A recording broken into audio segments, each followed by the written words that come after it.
देखिए, योगी सरकार हिलाने वाली बात तो अलग है। योगी जी की छवि बहुत ज़्यादा है। तो केवल एमएसपी के लिए लड़ना चाहिए टिकैत जी को, और एमएसपी पर ही बात करें। वो बिल वापसी की क्यों कहते हैं? फिर बड़े बड़े तगड़े तगड़े महल उखाड़ दिए चोरों के, वो तो चोरों के खिलाफ हैं। ईमानदार सज्जन व्यक्ति हैं योगी। अगर देश का कोई पैसे वाला व्यक्ति ताजमहल घूमने जाता है, ऐशो आराम में जाता है, 50 लाख की गाड़ी लेके जाता है, उसी भाव का तेल तो वो खरीद रहा है और उसी भाव का तेल हम खरीद रहे हैं अपने खेत को जो है जुताई कराने के लिए। अच्छा सर, एक और चीज़ मैं सरकार से कहना चाहूँगा, उन्हें ईमानदार किसानों के कर्जों में छूट देनी चाहिए। ब्याज में छूट दो, बेईमानों के लिए नहीं। उस तरह से ऐसा लगता नहीं है कि ये किसान नेता है।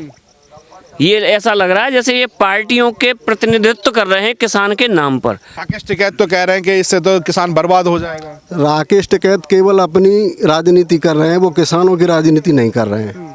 और कह रहे हैं कि अब की बार अक्टूबर तक आंदोलन रहेगा। पहले 2024 तक का आंदोलन हो रहा था कि नरेंद्र मोदी सरकार को उखाड़ के जाएंगे, फिर आप कह रहे हैं योगी सरकार को हिला करके जाएंगे। उनका जो आंदोलन है वो देश विरोधी ताकतों के द्वारा संचालित किया जा रहा है और वो किसानों का हित नहीं देख रहे हैं। उनको पैसा मिल रहा है, वो केवल अपना हित देख रहे हैं। आपको लगता है सर जिस तरीके से अक्टूबर तक का ऐलान किया गया है कि मोदी योगी सरकार को हिला करके जाएंगे? देखिए, योगी सरकार हिलाने वाली बात तो अलग है। योगी जी की छवि बहुत ज़्यादा है, तो योगी सरकार पर कोई फ़र्क नहीं पड़ेगा। इसका जो फ़र्क पड़ेगा, जो श्रेय जाएगा वो प्रधानमंत्री जी के लिए जाएगा, मोदी जी के लिए जाएगा, क्योंकि ये जो कानून लाई है केंद्र सरकार लेके आई है। अब की बार क्या नाम है 2022 में दिखा देंगे योगी जी को जलवा किसान? नहीं, ये तो कहने वाली बातें हैं, बाकी ये तो समय बताएगा क्या होगा। लेकिन आप जो एमएसपी वाली बात कह रहे थे अभी मोदी जी कह रहे हैं फिर ठोके कि एमएसपी था रहेगा, लेकिन कानून नहीं बना रहे हो उस पर, ठीक है। लेकिन अब आप कह रहे थे कि आपको भरोसा है या नहीं है। भरोसा कैसे करें? एमएसपी क्या थी गेहूं की, आप बताइए मुझे। एमएसपी गेहूं की क्या थी? और गेहूं हमारा बिका क्या रेट है? 1600 रुपये। और तुम्हारी एमएसपी क्या है? 1900 रुपये। एमएसपी धान की क्या है तुम्हारी? और धान हमारा बिक रहा है 1600 रुपये कुंटल, और धान की जो लागत आ रही है वो 2200 रुपये कुंटल की आ रही है। हमारे घर से गया है 600 रुपये का जो कुंटल का जो पैसा है। कहाँ से गारंटी हो? इसकी गारंटी हो जाए। इसकी गारंटी होनी चाहिए। आप बताइए, अगर इसकी गारंटी होगी तो कम से कम हमारे शरीर पर कपड़े तो रहेंगे, लेकिन हम कहाँ से लेके आए? तो इसकी गारंटी बता रहे हैं, कह रहे हैं कि इस पे तो गारंटी हो जाए। एमएसपी तो दे दिया, परंतु रेट में सही नहीं मिल रहा है। हाँ, रेट तो सही नहीं मिल पा रहा है सर। ये सच है कि रेट सही नहीं मिल रहा है। तो अगर ये बिल आएंगे तो होगा फिर सही? ऐसा होना चाहिए। होना चाहिए। होना क्या है? नहीं बनेगा तो सही कैसे हो जाएगा सर? कानून नहीं बनेगा तो सही कैसे हो जाएगा? ये तो पहले से चला आ रहा है। आप पहले वाली कंडीशंस देख रहे हो। अगर पहले से रेट हमें सही नहीं मिल रहे हैं तो फिर कानून बनाना चाहिए सरकार को। आप बताइए। बिल्कुल। भाई साहब क्या नाम है? मनीष कुमार। क्या लग रहा है भाई साहब कह रहे हैं वो सही है? सही कह रहे हैं वो। इस पर कानून बनना चाहिए जिससे कि हम अपने हक के लिए लड़ सकें, हम सिक्योर हो सकें। हमारे पास कोई कानून ही नहीं है।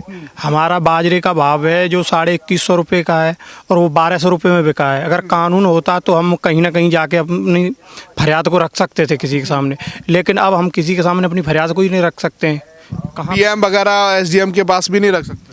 किसी के पास नहीं सबको रख सकते। पता होता है सर क्या चल रहा है, सबको पता होता है। पिछली बार जो लेवी लगी थी हमारे यहाँ गेहूं की तोलने वाली, एक दिन लेवी नहीं चली। गिने चुने लोगों के गेहूं तोले गए जिनसे जान पहचान या वो था, बस थोड़ा सा गेहूं तोला। उसके बाद हमारे पास बारदाना नहीं है, ढेर पड़े रहे, वहाँ पे किसान सोते रहे। इन सबसे पूछिए जो लोग खड़े हैं। यही तो कह रहे हैं कि भंडारण अगर ज़्यादा हो जाएगा तो सब तोल लिया जाएगा। नहीं, भंडारण की ठीक है, उसकी भी तो कम से कम ऐसी कोई लिमिट होनी चाहिए कि एक जो पूंजीपति ना इकट्ठा कर पाए, एक पूंजीपति इकट्ठा न कर पाए। वो चाहेगा फिर अपने रेट निकालेगा, वो भी देश के लिए दिक्कत हो जाएगी। सही बात है ना कि एक उद्योगपति को इतनी छूट नहीं देनी चाहिए। हाँ बिल्कुल, ये तो सही है, ये तो सही है।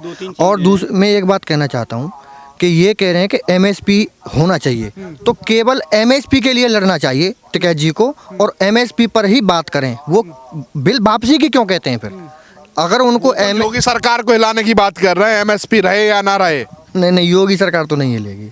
योगी जी ने तो बड़े बड़े तगड़े तगड़े महल उखाड़ दिए चोरों के, वो तो चोरों के खिलाफ हैं। ईमानदार सज्जन व्यक्ति हैं योगी जी।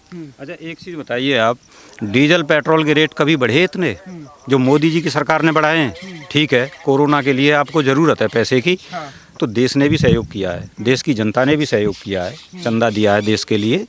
तो डीजल पेट्रोल के रेट कम से कम इतने रखिए।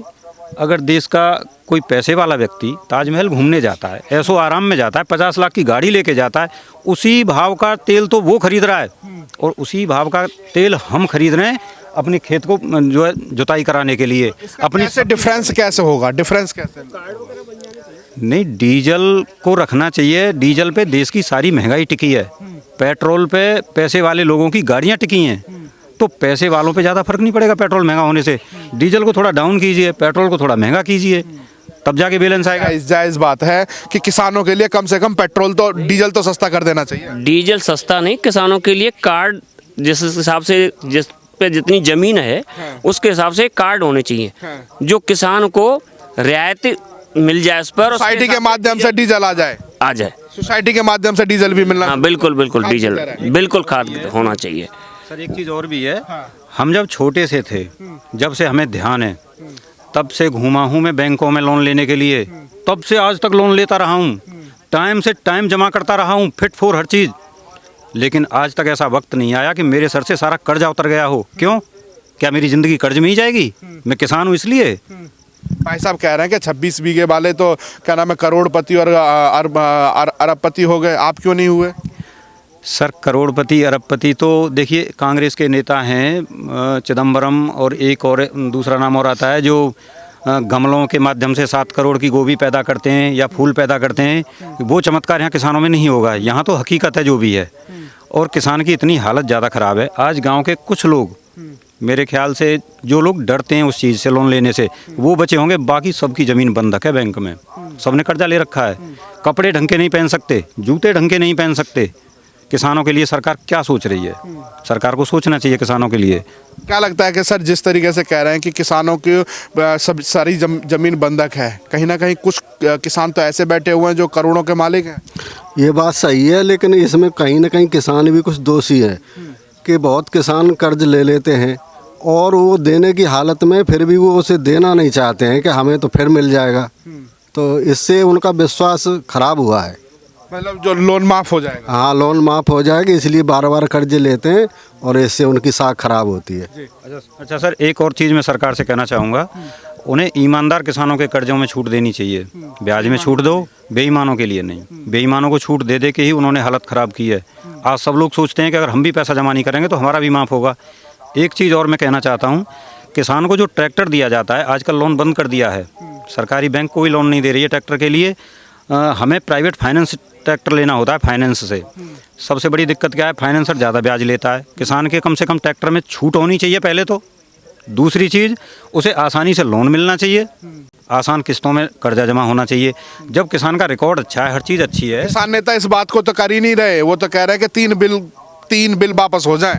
नहीं, वो तो जरूरत किसान की है ना। देखो, जो समस्याओं से आप जूझ रहे हो उसको वो किसान नेता तो उठा ही नहीं रहे। किसान नेता तो देखिए, जिद पर अड़े हुए हैं। वो तो ये सोच रहे हैं कि हमें तो ये सरकार फेल करनी है किसी तरीके से। उनका कोई किसानों के हित के लिए नहीं लड़ रहे हैं। योगी मोदी उठा के फेंकने हैं। बस वो उनको हमें सरकार नाकारा दिखानी है, बस इसलिए कर रहे हैं वो तो सब। जिस तरह से वो लड़ रहे हैं ना, उस तरह से ऐसा लगता नहीं है कि ये किसान नेता हैं। ये ऐसा लग रहा है जैसे ये पार्टियों के प्रतिनिधित्व कर रहे हैं किसान के नाम पर। ये किसान प्रमोद जी ने एक बात कही सबसे बड़ी कि किसानों के लिए जो सहूलियत है वो होनी चाहिए, सरकार को करनी चाहिए। चौधरी चरण सिंह जी ने ट्रैक्टर पर जो एक मुहिम छेड़ी थी वो किसानों के लिए ला करके लाए। अब वो समस्या खड़ी हो गई कि किसानों को प्राइवेट बैंकों से फाइनेंस कराना पड़ता है, लोन अमाउंट ज़्यादा देना पड़ता है। तो किसान नेता इस पर बात क्यों नहीं कर रहे हैं? किसान है नहीं वो। वो किसी न किसी पार्टी के हाथों बिके हुए हैं या अपने किसी राजनीतिक लाभ के लिए हैं। अगर किसान नेता होते तो वो जिस परिस्थिति से, जिस परेशानी से किसान जूझ रहा है, वो उनकी बात करते। एक दिन शायद मैंने टीवी पर देखा था, ये जो गुट अलग हुआ है उनमें से ही एक थे, शायद पंजाब के थे या बने, हाँ, उन्होंने कहा था कि मुजफ्फरनगर में कई रैलियां की टिकैत साहब ने, लेकिन एक भी रैली में ना तो गन्ने के भुगतान के लिए कहा, ना किसी और के लिए तो कहा। तो किसान नेता कैसे माने उन्हें? जो सबसे बड़ी बात है कि यहाँ पे बिजली का बिल है 2000 के आसपास है महीने का किसान का, ट्यूबवेल का। पंजाब में वही 200 हो जाता है, उसके लिए तो किसान नेता बात नहीं कर रहे। क्यों करेंगे सब? उसके लिए क्यों करेंगे? यहाँ किसान को फायदा हो जाएगा। किसान को फायदा हो जाएगा। ये पार्टियों से जुड़े हुए नेता हैं, राजनेता हैं, केवल किसान का नाम है और कुछ नहीं है। जी। तो आप लोगों ने यहाँ पर किसानों के बीच की चर्चा देखी, जो बाकी किसानों की जो ज़रूरत है उस पर किसान नेताओं को बात करनी चाहिए, सरकार के साथ बैठ करके चर्चा करनी चाहिए, और जो भी सरकार कहती है और जो किसानों के बीच की जो दूरी है वो ख़त्म होकर के इस आंदोलन का अब समापन की तरफ होना चाहिए, और जो समस्या है वो उसका हल निकलना चाहिए। आप हमारे साथ जुड़े रहिए। जय हिंद, जय भारत।